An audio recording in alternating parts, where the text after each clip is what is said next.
give a damn. I'm just in that kind of mood where I'm looking good. I'm feeling good. I'm not looking as good as the two ladies sitting on the set with me. But it ain't no surprise that I think I'm looking better than the notorious Damian Woody right here. You understand what I'm saying? I know. You're not. Listen, you see where's the tie? Did I not tell you about showing up here? I am the only one that's allowed to show up without a tie. We're going to talk about that, all right, okay? let's talk Outside about of that, I'm in a very good mood. Molly should be as well. I've been in studio all week long. We know that makes her happy, and that's what really, really matters most. The first steak is in the hands. That's right. Oh, Stephen A., your presence truly is a gift. Good morning, everybody. Welcome to First Take. Thank you for being with us. Damian Woody, Courtney Cronin, SA. I'm Molly Karam. You do got to say that like you mean it, though. You do got to say that like you mean it, okay? There's always a no. She didn't sound that convincing to me, D. Courtney, how are you? I'm great. Thank you for having me. Is he acting like that because of the suit he's wearing? Because I feel like he's just like a lot and doing the most always. Oh, okay. Because I feel like the suit is enhancing that right now. I'm a lot. You clean. I give you that. You clean. Yeah. You make it to Would it be okay if I start the show? Yeah. I have permission? Okay, awesome. Thank you. We are 4 weeks until the NFL season kicks off. Preseason starts tonight. Joe Burrow will be in action against the Eagles, hoping to get his squad off to a faster start than normal. The Bengals won their final 5 games of the season a year ago, but fell short of making the playoffs for the second year in a row. In 6 seasons under Zach Taylor, the Bengals have gone 1-11. In the first 2 weeks of the season, Cincy will start the year on the road in Cleveland against the Browns before hosting the Jaguars for their home opener. That's in week 2. Meanwhile, the veteran Aaron Rodgers is also open to playing in the preseason opener with his new team when the Steelers face the Jaguars this Saturday. Rodgers says he and Tomlin will have that conversation. Okay, Mr. Smith, who needs to get off to a faster start? Is it Joe Burrow and those Bengals or Aaron Rodgers and your Steelers? I'm going to say it's Aaron Rodgers and the Steelers simply because there's so many question marks, so much trepidation about them being up on the offensive side of the ball. With TJ Watt there, we believe in them. We believe what they bring to the table defensively. Offensively is the question mark right now because of him, because of how he's looked the last couple of years. You saw how he's looked, in the last year of Green Bay. I'm not going to hold the first year in the New York Jets against him. He's got injured on the 4th play of the game towards Achilles, so we know that. But bottom line is that his last couple of years in Green Bay, playoff falters, and then last year with the New York Jets, despite 28 touchdowns, 11 interceptions, nearly 4,000 yards passing, it was still considered an underachieving year for him. So with him being plus 40, 41 years of age, and everybody asking these questions about him, I would say it needs to be him. The only thing that I want to say about Joe Burrow is this. That 1-11 number is real. And I am one, just in case you didn't see me saying this, Courtney, I know this man has seen me saying this. I think there needs to be an investigation into the coaching staff for the Cincinnati Bengals. What the hell are you doing in the offseason and during the preseason that you can't start out the first couple of weeks of a season winning a game with Joe Burrow as your quarterback, with Jamar Chase and T. Higgins as your wideouts over these last several years? 1-11? 0-3 last year. I'm just looking at them. 0-2 in 5 of the 6 seasons under head coach. That's how they started. Why?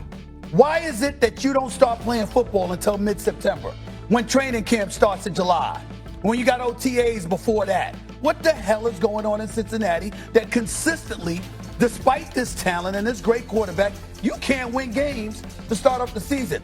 They better start off. But I'm looking at them and I'm looking at how explosive we expect their offense to be. And I'd say the answer to this question, despite what I just said about Cincinnati, still has to be Aaron Rodgers and the Pittsburgh Steelers. Yeah, the investigation you're talking about is going to happen if they start out 0-2, because those calls for Zach Taylor's job, that is naturally what the conversation will devolve into. And I think that they've started to do some sort of soul searching, because back in the spring, it was Jamar Chase who had this fun moment with reporters. He grabbed somebody's notebook and started asking questions. Well, why do you guys think we start out slow? Might we need to play in the preseason? And I know that starters don't usually clamor to do that, but you got to give Cincinnati some credit for trying to do something a little different than they've done in years past. If you don't beat Cleveland, if you don't beat Jacksonville, 0-2, going on the road, Denver, Minnesota, then you've got Green Bay and Detroit in the next 2 games after that, your season's over at that point. They can't afford to waste another career year from Joe Burrow, another career year from Jamar Chase. T. Higgins had a career high in touchdowns. You've back-to-back 17.5 sack seasons from Trey Hendrickson. If Like, if things are going to be different, why not start making it different now in the preseason? Why not start the approach differently? Because clearly whatever they're doing the last couple of years since 2022 isn't working. Injuries, obviously a factor in there with Burrow and dealing with the COVID stuff and then dealing with some of the injuries he's had in the preseason. Jamar Chase not being in camp for a lot of last year while he was waiting the new contract. All of that is null and void. So if you start out 0-2 now, if you start out 0-3 and it gets real bad, then they're looking at the coaching staff saying, well, something's got to change because we've been doing the same thing year after year after year and it's not working for us. Yeah, and I think you hinted towards why I lean towards Joe Burrow is because, think about this, every year since Joe Burrow's been in the league, there's always been something. Okay. He's had the knee, okay? He's had the calf injury. He's had the appendix. He's had some type of injury or medical situation that's kind of hindered him throughout training camp. That is not the case this year. He's come in, he's fully healthy. All of his guys, Jamar Chase, T. Higgins, they're not dealing with contractual things. They're not injured. Everyone is fully locked in and ready to go. Now, we know what the situation is with Trey Henderson. They got a new defensive coordinator in Al Golden. The Cincinnati Bengals, particularly Joe Burrow and their offense, need to hit the ground running because we don't know what this defense is going to be like. In Cincinnati, it's probably going to be shootouts in Cincinnati because their defense, quite honestly, has been atrocious. They're going to need to be high-powered. And if you're Cincinnati, those first two games are very winnable games. You cannot, again, you stated the record, 1-11. You cannot start the season losing two winnable games early on if you're the Cincinnati Bengals and Joe Burrow. Well, listen, here's the numbers right here, right? Let's go by the numbers because Joe Burrow is 18-5 combined in the month of December and January. He's 8-2 in the month of January, including 5-2 in the postseason. This is what we know about Joe Burrow. This is what he brings to the table. But the greatness of Joe Burrow, the greatness of Jamar Chase, no question there's a debate between him and Justin Jefferson as to who's the best wide receiver in football. Okay, we know what this brother brings to the table. The Cincinnati Bengals, since Joe Burrow arrived, is 7-10-1 in the month of September.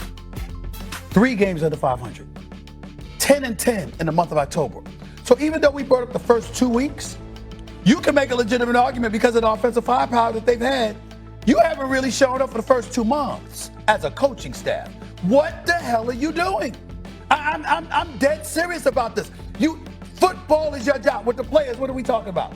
Trying to talk about keeping yourself in peak condition, working on your skill set, doing what you can to elevate your quality of play, et cetera, et cetera. What the hell are you doing as coaches? I'm looking at Zach Taylor, the head coach for the Cincinnati Bengals. I'm looking at his coaching staff. What the hell are you doing? If I'm the owner, I want to know what's going on in April, May, June, prior to training camp in July.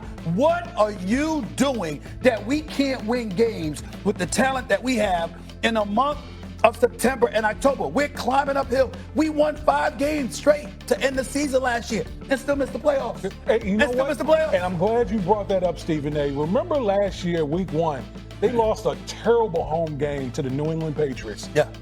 That one game cost them in week 18. They won, but they were on the outside looking in because of that week 1 loss against the New England Patriots. Yeah. That's why it's so important for Joe Burrow and company to hit the ground running this year. That starts happening. But I'm just saying, it's been a pattern. When you've been there for 6 years, and that's what happens every year, it's like, damn. And you're not going to be playing in your prime forever. Like, you're wasting MVP-level seasons from guys. It's costing you down the stretch. Yep. Absolutely. I want to transition here, guys. Some other news to get into. So Shedeur Sanders has to work his way up the depth chart.